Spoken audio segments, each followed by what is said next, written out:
For 3 years, everyone called me a useless gold digger, Alara Thorne's pet project, the man she kept. I never argued because they weren't wrong. I was ready for the day she'd kick me to the curb, prepared to walk away with a king's ransom and severance, and never look back. Then her legendary, one that got away, came back to the States. In front of everyone, he pointed a finger at my nose and sneered. You're nothing but a cheap stand-in. How dare a bottom feeder like you even breathe the same air as my angel? I was about to play my part, the pathetic, spineless husband, while my billionaire CEO wife kicked him a good 10 feet across the ballroom floor. She ground her heel into his face, looked back at me, and said with chilling honey, "Taser or kneecaps? Your choice." The grand ballroom of the Thorne Tower was a galaxy of shimmering gold and crystal, and I, Liam Vance, legal husband to tonight's hostess, Alara Thorne, was tucked away in the darkest corner with a small plate of overpriced, tasteless cake. The frosting was too greasy, the sweetness artificial. I mechanically forked a piece into my mouth, my mind already on the endgame. My 3-year contract as the Thorne family's kept man was almost up. According to the agreement, I get a penthouse overlooking the Hudson, 2 Topophyline sports cars, and an Amex Centurion card with no limit. The final payout had to be at least 9 figures, right? After all, this face, this body. For 3 years, I had diligently played the role of her obedient and handsome trophy. I'd earned it. Look, there's the pretty boy. Shoo, keep your voice down. It's almost over for him anyway. I heard the real deal, Damien Croft, flew in today just for this gala. Seriously? The Damien Croft? Alara's childhood sweetheart? Does that mean this loser is finally getting thrown out? The whispers were just loud enough to reach my ears. I felt nothing. If anything, I wanted to laugh. The leading man was back on set. That meant I, the understudy, could finally collect my paycheck and exit stage left. What was so bad about that? Just then, a commotion erupted at the ballroom entrance. Every head turned. A man in a custom Tom Ford suit, tall and radiating confidence, strode in, flanked by an entourage. He was classically handsome, with an air of old money entitlement. The man the Thorne elders always said was the only one worthy of Alara, Damien Croft, my real deal. I glanced at my own reflection in a nearby silver tray. Yeah, I could see the resemblance. 3 or 4 parts, maybe. No wonder Alara Thorne had picked me 3 years ago. Damien basked in the attention, his gaze sweeping the crowd before locking onto me with unnerving precision.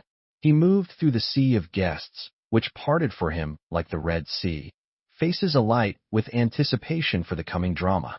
He stopped in front of me, looking down his nose with undisguised contempt, as if sizing up a piece of trash on the sidewalk. So you're the replacement. His voice was low, but it carried through our small corner of the room. How pathetic. 3 years of scamming free meals and a roof over your head, all because you look a little like me. How's that feel? Here we go, the classic scene from a script. I was about to summon the required look of a spineless freeloader, a mix of fear and confusion, but Damien leaned in closer, his voice a venomous whisper only I could hear. Get smart. Walk away on your own. Don't make me get my hands dirty, because then you won't see a single dime. Oh, you wanted to mess with my money? That was a problem. The panicked expression I'd been preparing never made it to my face. A hand, cool and firm, suddenly rested on my shoulder from behind. The chill seeped through the fabric of my suit. The temperature in the entire ballroom seemed to drop 10 degrees. My billionaire CEO wife, Alara Thorne, had appeared behind me like a phantom. Did he scare you? She asked softly, her voice laced with concern. Before I could process this deviation from the script, Damien's face had morphed into a mask of deep affection. Alara, you're finally here. He tried to step past me to meet her eyes. Don't let this con artist fool you. He's not even worthy of polishing your shoes. I'm the one who truly understands you. Get rid of him. With that, Damien reached out his hand, aiming to shove me aside and pull Alara toward him. In my peripheral vision, I saw the glint of his Patek Philippe watch. My body tensed, ready to react, but a different shadow, faster and more vicious, cut through the air. Crack! A sickening thud echoed through the hall. Alara's foot, clad in a silver Jimmy Choo stiletto, had swung up in a brutally efficient arc, planting itself squarely in Damien Croft's chest. Time seemed to freeze. The next second, The dapper, sophisticated Damien Croft flew backward like a discarded duffel bag. He let out a choked scream and crashed into the towering champagne pyramid with a deafening shatter of glass. Golden liquid sprayed everywhere. The ballroom fell into a dead, shocked silence. Everyone stared wide-eyed at Damien, who was now a crumpled, groaning heap amidst the broken glass and champagne puddles. Then they looked at the woman who stood, slowly lowering her leg. That was Damien Croft, the heir to the Croft fortune, the man everyone thought was the love of Alara's life. And he'd just been kicked across the room. Ignoring the horrified gasps, Alara walked toward him, her heels clicking a sharp, rhythmic tattoo on the marble floor. She loomed over him. Then the glittering, deadly point of her shoe came down, grinding mercilessly onto the back of the hand that had just tried to push me. Art. Damien's shriek was animalistic. My husband. Alara's voice was arctic, devoid of any warmth. You think you're worthy of touching him? My brain short-circuited. This was not in the script. In every version I rehearsed in my head, I was the one who got humiliated. She would then step in, defuse the situation, and later, back home, she'd toss a credit card at me and coldly tell me not to embarrass her again. What was happening? For 3 years, she'd showered me with material wealth, but had always kept me at a distance, like an expensive piece of furniture. I had never, ever seen this side of her, this violent, uncontrollable rage. And it was for me.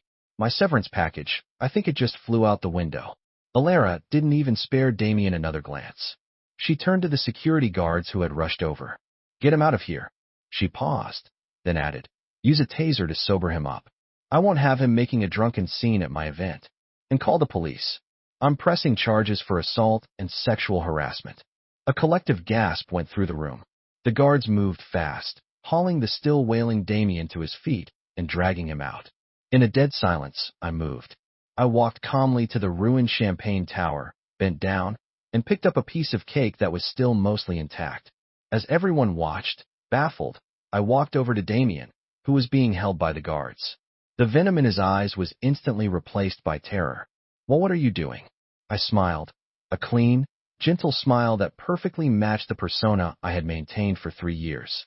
I reached out, and as his eyes widened in horror, I smeared the cream-covered cake all over his face. Not too hard, not too soft, just a nice, even coating. The movement was as delicate as an artist finishing a masterpiece. Mr. Croft, I said pleasantly, you seem a little heated. Have some dessert. It'll help you cool down. Finished. I dusted the crumbs from my hands and retreated to Alara's side. It was the first time in our 3-year marriage that I had ever actively caused trouble.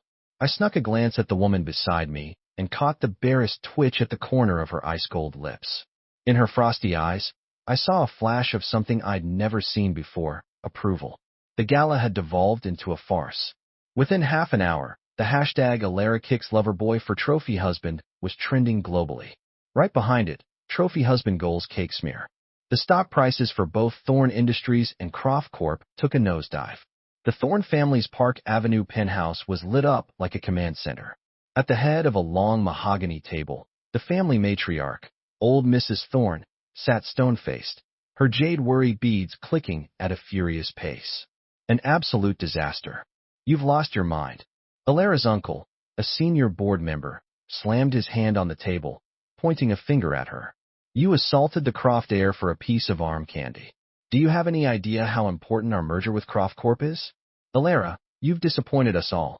Divorce this gold digger immediately and go apologize to the Crofts. If you don't, you can step down as CEO. Another uncle chimed in.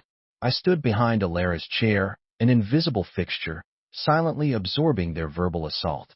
I realized something. Their anger was real. Their concern for the business was real. This wasn't an act. If I was just a decoy, a tool, Alara had no reason to let things get this ugly. She certainly had no reason to defy her entire family for me. Alara lifted her teacup, gently blowing on the steam, not even bothering to look at them. My marriage is not a topic for a board meeting. She set the cup down, her voice quiet but heavy as lead. As for the Crofts, who are they to deserve an apology? That one sentence shut everyone up. The ride back to our Tribeca penthouse was unnervingly quiet. Once inside, Alara tossed 2 items onto the marble coffee table, an unlimited black card and a share transfer agreement for a block of Thorn Industry stock. I'm sorry you had to go through that today. She had reverted to her usual cool demeanor, her tone unreadable. This is for your trouble. For 3 years, this was how she operated, using money and things to maintain the fragile link between us. On any other day, I would have quietly accepted, mentally adding it to my grand total. But tonight, I didn't move. For the first time, I didn't look away. I raised my head and stared directly into those bottomless, inscrutable eyes, my heart contracting with a nervous thrum. I asked the question that had been eating at me for 3 years, my voice clear and steady. Alara, who am I really? Why me? Damien Croft moved fast, faster than Alara's PR team could contain the damage. The next day, a massive press conference dominated every news outlet. Under the glare of the spotlights, Damien sat on a stage, his face artfully bruised, a deliberate cut still visible at the corner of his eye. He was playing the part of the devoted, heartbroken victim to perfection. Alara and I grew up together. What we have can't be compared to some grifter who used deceitful means to climb into her bed. He looked into the cameras, his voice catching, his eyes welling with tears. I don't know what she's been through these past 3 years to be so blinded by a man like that. All I know is that he's only after the Thorn money and power. The flashbulbs from the reporters' cameras were blinding. The shutter clicks a constant roar. I stood at the very back of the conference hall, lost in the crowd, an irrelevant spectator. I even had the spare thought that Damien was wasting his talent. He could win an Oscar with a performance like this. Just then, Damien held something up. It was a delicate platinum locket, glittering under the lights. This was our promise to each other. Inside is the most precious photo of us from when we were young. He gazed at the locket with profound love, as if looking at Alara herself. Alara, I know you're being forced into this.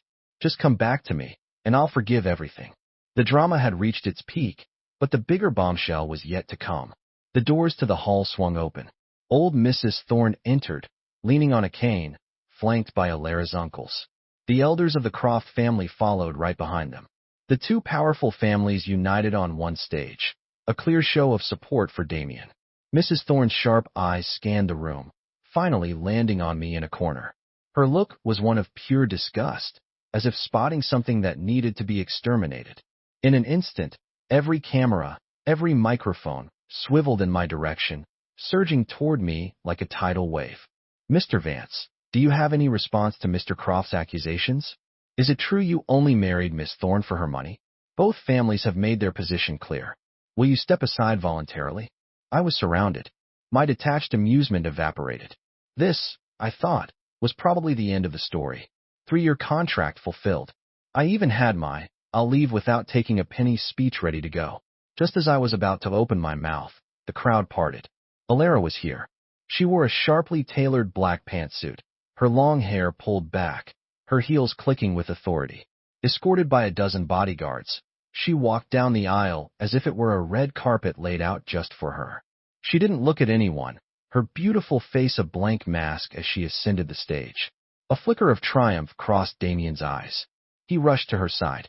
Alara, you came. Alara ignored him, snatching the platinum locket from his hand. Everyone held their breath, expecting a moment of tearful reminiscence. The corners of Damien's mouth were already turning up into a smug smile. The next second, Alara raised her hand and slammed the locket onto the hard marble floor. Crack! The sharp sound amplified through the microphones, stunning the entire room. That wasn't enough. She lifted her foot and brought her sharp heel down on the locket. Once, twice, 3 times, until the delicate piece of jewelry was a mangled, unrecognizable piece of scrap metal. The hall was utterly silent. Alara finally picked up a microphone, her cold gaze nailing a pale-faced Damien to his seat. Her voice was low, but every word was a hammer blow. Damien Croft, you were never the one that got away. You were my living nightmare. This locket was never a symbol of our love. It's the locket that fell off my little brother, Reese, 5 years ago when you hit him with your car and left him for dead. And this so-called precious photo inside. On the back is a practice copy of his signature, the one you forged on a fake report to claim he was driving drunk. Boom. The entire conference hall erupted. Amidst the tidal wave of shock and outrage, Alara did something no one expected. She turned her head and, in front of thousands of cameras. For the first time, she looked at the man who had remained silent in the crowd. Her expression was something close to broken, something like dependence. Her voice was no longer cold. It trembled uncontrollably, but it was perfectly clear. I married Liam Vance not because he looks like anyone. I married him because 5 years ago, when my brother was wheeled into the ICU and I was collapsing in a hospital hallway, convinced my world was ending, he was the only one there. A total stranger, standing in a corner, crying for a boy he'd never met. She looked at me, her eyes shimmering with unshed tears. You were the only light I saw in the abyss. The press conference fell dead silent once more. The cameras, the microphones, all became witnesses to this deafening quiet. Then, an explosion of chaos. Oh my God, Damien Croft was the driver. Forged a drunk driving report. That's attempted murder. No wonder she hates him. This is a blood feud. The flashbulbs went off like a machine gun, illuminating the blood-drained face of Damien Croft. He sat slumped in his chair, lips trembling, unable to speak, his eyes filled with nothing but pure terror. The Thorn elders on stage looked as if they'd been collectively slapped, their faces burning with shame. I stood frozen, thunderclaps going off in my head. 5 years ago, right after I got out of the service, the hospital, the fragments of memory slammed together. I remembered. I'd been passing by Mount Sinai after a meeting and saw a family breaking down around a young man being wheeled out of the ER. The raw, desperate grief of the family had struck a nerve, one still raw from the battlefields I just left. I was just a passerby, but an inexplicable wave of sorrow hit me, and I ducked into an alcove, my eyes stinging. So the young man on that gurney was Alara's brother. So she had been there. So our 3-year marriage wasn't a business transaction. It began with a moment of empathy I couldn't contain. I looked at the woman on the stage. She had just ripped open her deepest wound in the most public way possible. Her body was trembling, not with power, but with the exhaustion that comes after expending every last ounce of strength. I didn't hesitate for another second. I strode forward, every camera tracking my movement, and stood in front of her, shielding her from the prying eyes of the world. I reached out and steadied her shaking frame. It was the first time in 3 years we had been this close, close enough for me to feel the chill of her skin, the tremor running through her body. I didn't say a word. I just tightened my grip on her cold hand, took the microphone from her, and turned to face the press. My eyes were calm, but my voice held an ironclad authority. From this day forward, if anyone dares to touch a single hair on my wife's head, I will make them regret being born. In that instant, the docile, harmless aura of the trophy husband vanished. In its place was the cold, hard edge of a man forged in blood and fire. The entire hall fell silent. Back at the penthouse, the massive crystal chandelier cast a cool light. Alara kicked off her heels, walked barefoot to the bar, and poured herself a stiff scotch. Downing it in one gulp, she finally spoke, her voice raspy from the alcohol. My brother's accident. The Crofts used their power to bury it, ruling it an accident. I needed a decoy, a target that looked safe, harmless, to draw their attention while I investigated in the shadows. She turned, facing me, the ice in her eyes finally melted, revealing the profound exhaustion and vulnerability hidden beneath. But then I saw you at the hospital that day, a complete stranger crying for my brother. In that moment, I changed my plan. My heart felt like it was being squeezed in a vice. I looked at the woman before me, all her walls finally down. All the confusion, the calculations, the distance of the last 3 years, it all made sense now. Billionaire CEO, queen of industry, none of it mattered. She was just a woman who had carried the weight of a 5-year vendetta all alone to get justice for her family. I walked over, took the glass from her hand, and set it aside. This kind of thing. My voice was soft but unshakably firm. You don't have to carry it alone anymore. Alara looked up, meeting my gaze. There was no pity in my eyes, no sympathy, only pure, undiluted protectiveness and an unbreakable promise. Her eyes, without warning, turned red. For the first time, they sat together as true partners, piecing together every lead they had on the Croft family. Her business acumen, his tactical mind, a perfect fusion. Late that night, my phone buzzed. It was a text from an unknown number, short and to the point. A cornered dog will bite. The Crofts put a price on your head and your wife's. The streets were quiet, the city settling into the deep of night. Alara's Rolls Royce glided through the empty avenues. She was leaning back with her eyes closed, drained from the day's events. I sat beside her, a silent presence. Crunch. A violent impact threw the car sideways. The immense inertia sent Alara lurching forward. A powerful arm instantly wrapped around her waist, pinning her securely to the seat. The squeal of tortured tires filled the air as a black SUV slammed into our rear quarter panel, swerving to block our path. Two more cars boxed us in from the front and back, cutting off all escape. "Protect Ms. Thorne," the bodyguard in the front seat yelled, throwing his door open. But they were prepared. 7 or 8 men, armed with steel pipes and machetes, jumped out of the vehicles. Without a word, they descended on our 2 bodyguards with lethal force. Our men were professionals, but they were outnumbered and overwhelmed. In seconds, blood already staining their suits. Smash! The driver's side window exploded inward, showering us with glass. A man with a brutish face leaned in, a grotesque grin spreading across his features. "Miss Thorne, the boss wants a word. Come quietly, and no one else gets hurt." Alara's face was ashen. She was a titan of the boardroom, but this was the stuff of nightmares. Just as a grimy hand reached for her, I, the silent husband, moved. "Get back." The thug paused, then sneered. "And who the hell are you, pretty boy?" His words were cut short. Snap! A clean, sharp crack of bone echoed in the night.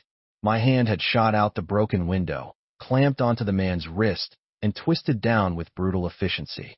The man's arm bent at an impossible angle. He screamed, a raw, piercing sound of agony. I didn't stop. I kicked my door open, moving in a blur of motion. My foot connected with the screaming man's knee, and he crumpled to the ground. Another attacker swung a steel pipe at my head. Without looking, I sidestepped, my elbow snapping up in a vicious arc that connected perfectly with his throat. His eyes bulged. He collapsed, clutching his neck, making only a choked, gurgling sound. The whole exchange took less than 3 seconds. The remaining thugs froze, staring in disbelief. This was the legendary gold digger who supposedly just served tea and did laundry? This guy was more dangerous than they were. "Get him! Take him down!" someone yelled, his voice laced with fear. They summoned their courage and swarmed me. I dropped into a low fighting stance, a posture honed by 1,000 brutal training sessions. A palpable killing intent radiated from me. I moved like a tiger unleashed on a flock of sheep. Every strike was clean, efficient, and aimed at a vital point. The sounds of cracking bones, muffled groans, and pain cries filled the air. In less than a minute, it was over. Every attacker was on the ground, nursing broken limbs, their moans a pathetic chorus. And I stood in the center of the carnage, untouched, not even a wrinkle on my suit. I turned, the terrifying aura vanishing as if it had never been there. I was back to being the gentle, harmless man she knew. I opened her door and extended my hand. "Did I scare you?" Alara just stared at me. She looked at the face she had known for 3 years, then at the bodies littering the pavement. Her mind was a complete blank.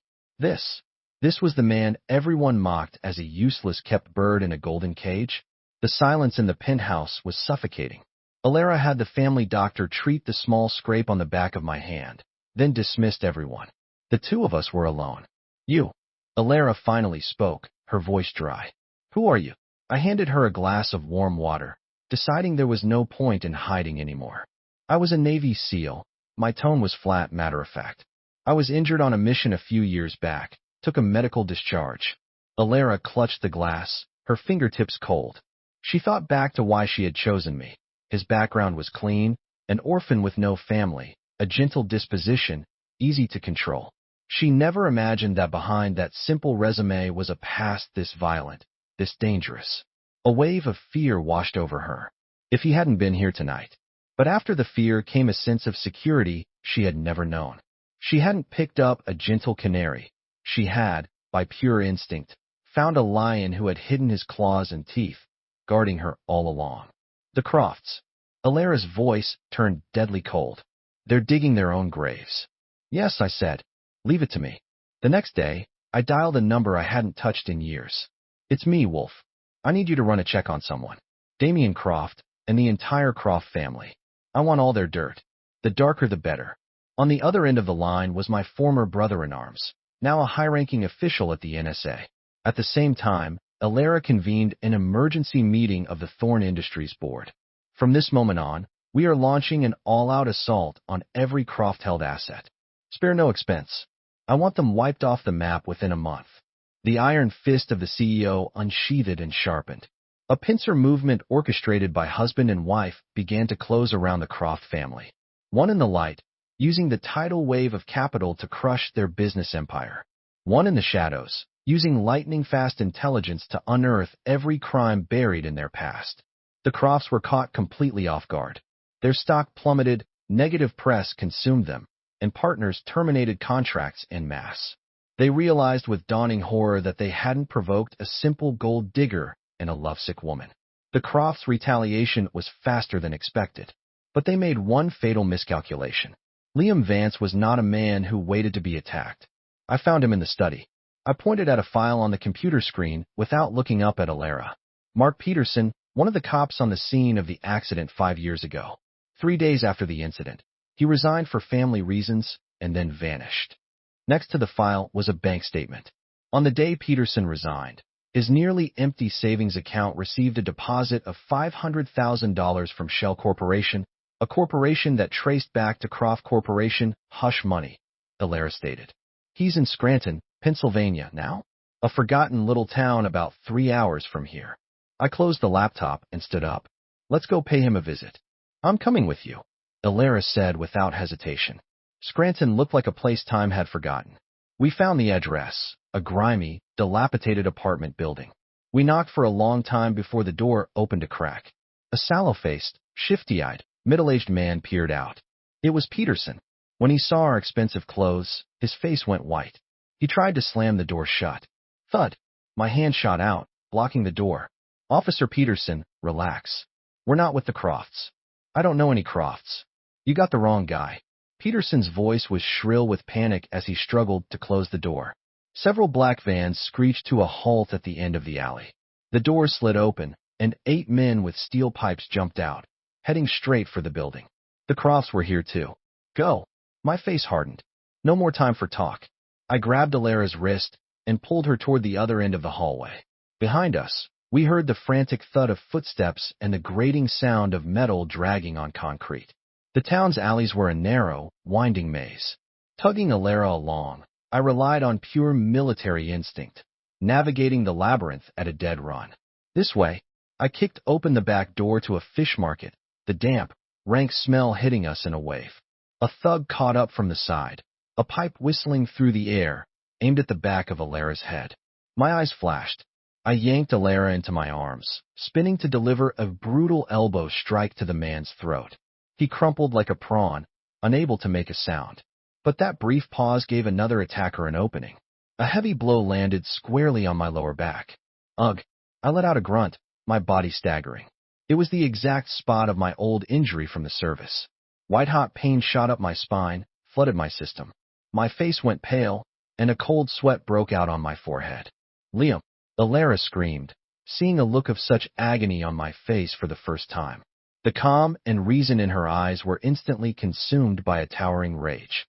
As the next pipe swung toward us, Alara didn't run. http://googlezercon.com/image_generation_content/0.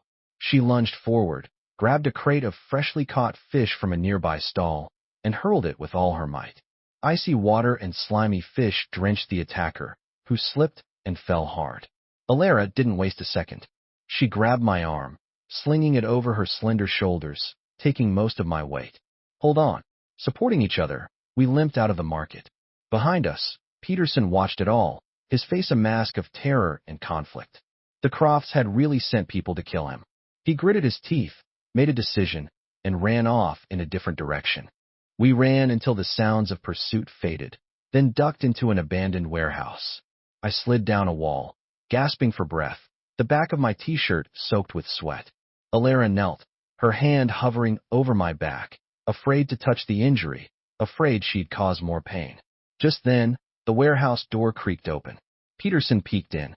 Seeing us, he stumbled forward and dropped to his knees. Don't kill me. I'll talk. I'll tell you everything.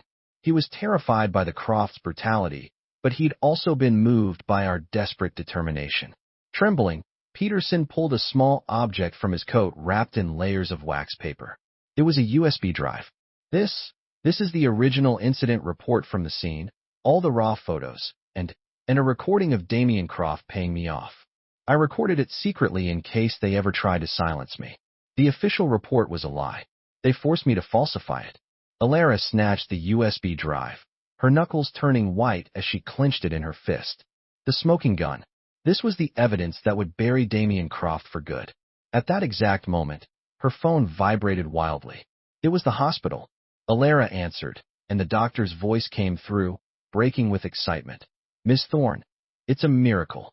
A medical miracle. Your brother Reese's finger just moved. His brainwave activity is off the charts. He might be about to wake up. Boom. Alara felt the world go silent. Slowly, she turned her head and looked at me, leaning against the wall, offering her a weak smile. 5 years of hatred, 5 years of despair, 5 years behind a mask of ice. In that single moment, it all came crashing down. Fat tears rolled down her cheeks, but she was smiling. It was a smile of tears, of joy, of profound relief, a smile both fragile and radiant. The dawn, at long last, was breaking. The second press conference had no QA. Alara stood in the spotlight and slapped a USB drive onto the podium. On this drive is the complete evidence of Damien Croft's attempted murder of my brother, Reese Thorne, 5 years ago. This includes audio recordings of him bribing a police officer and falsifying an accident report, as well as the bank transfers. I've already submitted a copy to the NYPD. Her words, amplified by the microphones, echoed through the hall and across every live stream. Damien Croft attempted murder, real-life succession drama, justice for Reese. The trending topics on Twitter were utterly dominated. The storm had begun. Trading for Croft Corp stock was halted at the opening bell, its value having evaporated by billions in a single second. Faxes terminating partnerships flooded their corporate offices. Calls from banks demanding repayment lit up their phone lines, the once obsequious managers now sounding colder than the Grim Reaper. The collapse of a commercial empire can happen in a day. The Croft family descended into chaos. Damien's parents and uncles turned on each other, desperately trying to pin all the blame on him. They even started leaking other internal family scandals to divert attention, trying to cut ties with the sinking ship of a murderer. When a wall is failing, everyone gives it a push. The entire high society of New York reveled in the Crofts' downfall, and Damien Croft, the architect of his own destruction, finally snapped. He smashed everything in his mansion, his eyes bloodshot, muttering over and over, "Traitors! There are traitors among you. Why did you betray me?"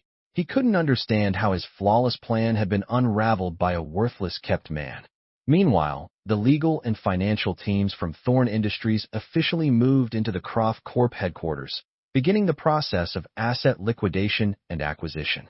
Alara sat in what was once Damien's office, coldly reviewing the documents. Suddenly, she paused, pulling an inconspicuous folder from a pile of abandoned project proposals. The project name was Strange Project Prometheus. She opened it. Her pupils contracted. The project's summary was chilling. A feasibility study on emotional transference and memory implantation. Alara flipped through the pages, a cold dread washing over her. This wasn't a business study. It was a sick, twisted psychological experiment designed to use suggestion and technology to perfectly transplant one person's feelings for a deceased individual onto another. When I got home that night, Alara was on the sofa, the folder spread out before her, her face pale. "What's wrong?" She didn't speak, just pushed the folder toward me. I picked it up and scanned it, my brow furrowing. The soldier in me smelled extreme danger. Financed by Damien? Yes, for 5 years. It started right after my brother's accident. Alara's voice was tight. A terrifying thought surfaced in both our minds at once. Could this project have something to do with Alara? Or, more specifically, with me, the replacement? Just then, her assistant called, her voice frantic. "Miss Thorne, Damien Croft, he's gone. The police went to his house, but he's vanished. All the security footage was destroyed." Alara hung up and looked at me. The storm seemed to have passed. but the ensuing quiet was more unsettling than the chaos. He didn't vanish, I said. He's hiding, like a snake in the grass, waiting to strike. Reese Thorne, who had been in a coma for 5 years, miraculously woke up the day after the evidence against Damien was released. Though still incredibly weak, when the police questioned him, he used all his strength to clearly identify his attacker, Damien Croft. For the first time in years, the VIP hospital room was filled with warmth. Alara was peeling an apple, her movements clumsy but focused. For the first time, she had shed her armor of ice and was just a big sister. I stood by silently, tucking the blanket around Reese's shoulders. Leo, Reese's voice was raspy, but he said my name with an easy familiarity. He looked at me with sincere gratitude. Thank you. Hearing my name from him made Alara's hand pause, a faint blush creeping up her neck. I just smiled and patted his hand. No words were needed.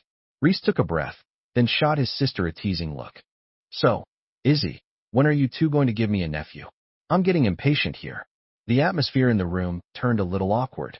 Alara, flustered for once, stuffed a piece of apple in his mouth. You just woke up and you're already running your mouth. Just then, my phone vibrated. It was an encrypted message from my old contact at the NSA. He'd found a lead on a deeply hidden black market operation run by the Crofts. The informant wanted to meet immediately at the Red Hook Pier. I frowned.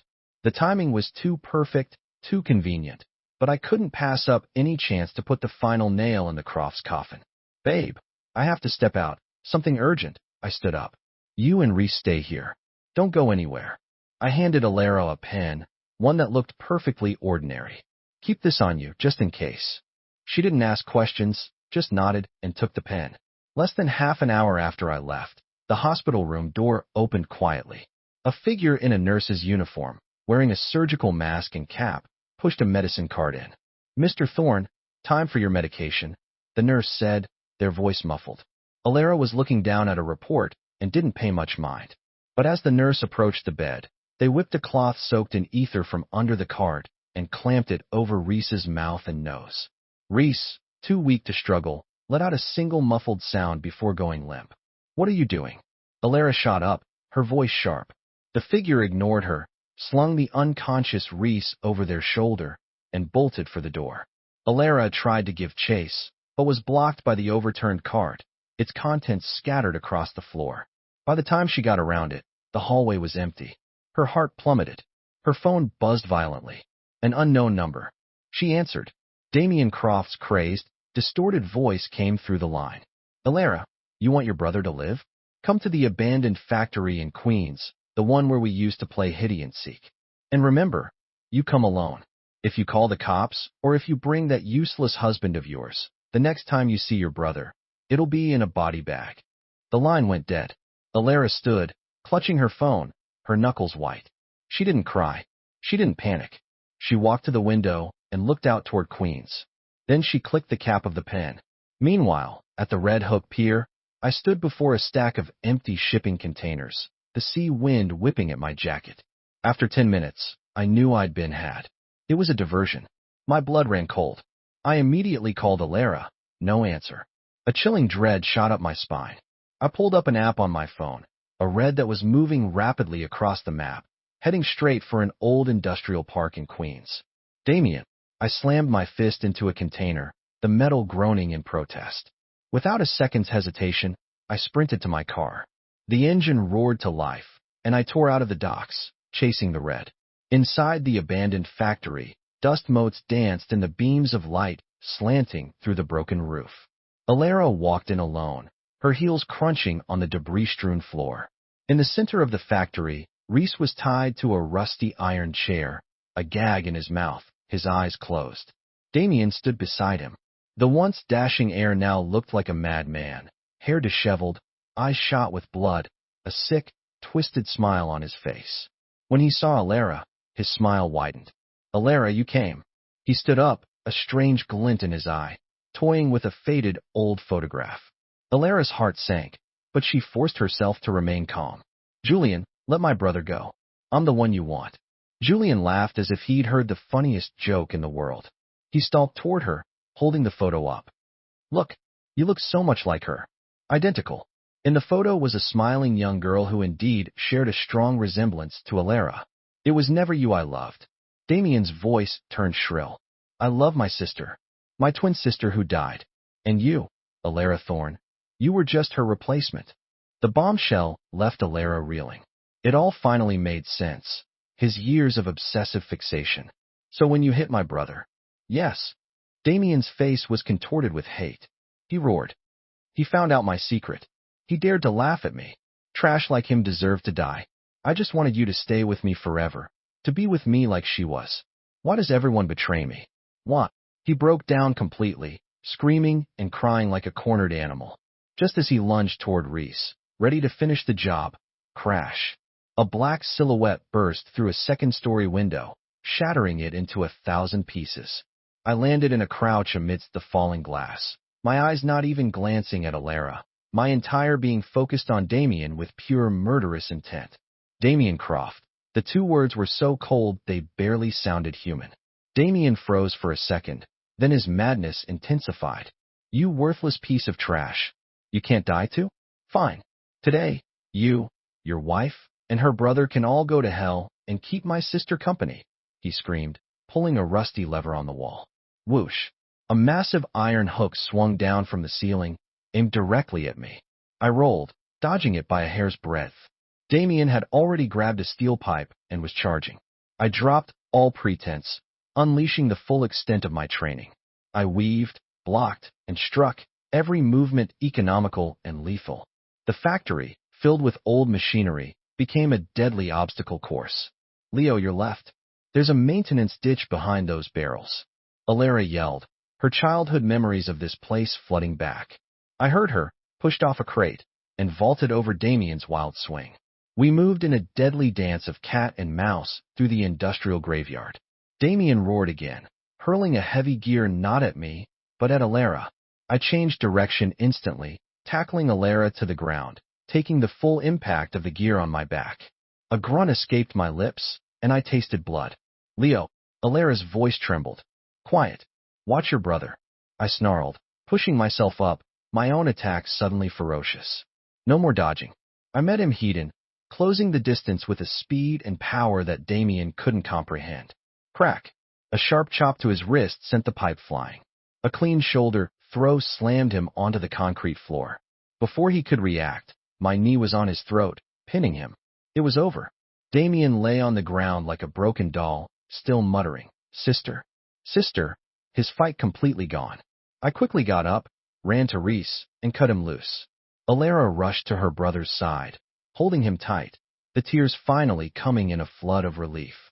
Outside, the wail of sirens grew closer and closer. The list of Damien Croft's crimes was attempted murder, kidnapping, extortion. The gavel came down on a life sentence. It was the final blow to the Croft name. The once mighty empire, crushed under the weight of scandal and evidence, imploded. Back at the Thorne penthouse, the uncles who had once sneered at me now offered me tea with awkward, fawning smiles. The matriarch, Mrs. Thorne, personally poured me a cup of their finest tea, her voice laced with a grudging respect. Leo, we were foolish. Please don't hold it against us. I said nothing, just took a sip of the tea. My silence was answer enough. At the hospital, Reese's recovery was astonishing. As his body healed, his sharp tongue returned. Watching me peel an apple for Alara, he leaned in conspiratorially. Leo, my sister's been an ice queen her whole life. You've really had your work cut out for you, he whispered. Seriously, though, when are you two going to get to work on that nephew I asked for? Alara shot him a death glare. Reese grinned and gave me a thumbs up. The room was filled with laughter. A few days later, Alara took me to a quiet cemetery. Dad, Mom, she said softly, standing before two headstones, her voice calmer than I'd ever heard it. Reese is awake. He's going to be okay. She paused, then turned and took my hand, lacing her fingers through mine.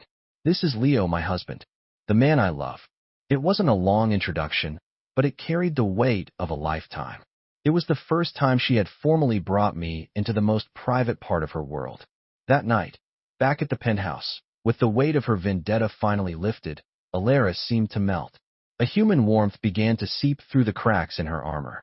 She tried to cook, nearly setting the kitchen on fire, and producing a breakfast that looked like charcoal. She saw me talking a little too long with a female executive at the office and spent the rest of the day radiating a palpable, "I am not pleased." I saw right through her little games and didn't say a word. That night, I just pulled her into my arms and held her tight, using actions, not words, to reassure her until the sun came up. I had long since forgotten about the gold digger label. I accepted Alara's offer and officially joined Thorn Industries as executive vice president. I was no longer the man hiding behind the CEO, but the partner standing beside her. Together, we took the company to unprecedented heights. After the Croft family's assets were liquidated, I was tasked with sorting through a few of Damien's personal effects from a safe deposit box. I was about to have it all incinerated when I came across that same faded photograph, the young Damien and his twin sister smiling. I sighed and was about to toss it when my finger brushed against writing on the back. I turned it over and froze. On the back of the photo was a single bold signature, a signature I knew as well as my own. It was my father's. I drove home, the old photograph in my pocket feeling like a lead weight. My father, George Vance, was on the sofa watching TV, looking like any other retiree in America. I walked over, placed the photo on the coffee table, and slid in front of him. The photo of the smiling Croft twins. On the back, the unmistakable signature, George Vance. The sound from the TV suddenly seemed deafening. The color drained from my father's face. The teacup in his hand trembled, spilling hot liquid on his pants, but he didn't seem to notice. Where did you get this?" His voice was a dry rasp. "From Damien Croft's belongings," I said, my tone quiet but firm. "Dad, you told me you were a factory worker your whole life." My father squeezed his eyes shut, his face a canvas of pure agony. The silence was crushing. Finally, in a broken whisper, he confessed the secret he had buried for a lifetime. Decades ago, he wasn't a factory worker. He was one of the country's most elite private security specialists. His call sign was Anchor. His assignment was protecting the Croft family. The day Julian's sister fell from the balcony, he had been distracted for a single, fatal second. He hadn't been fast enough to catch her. The guilt consumed him.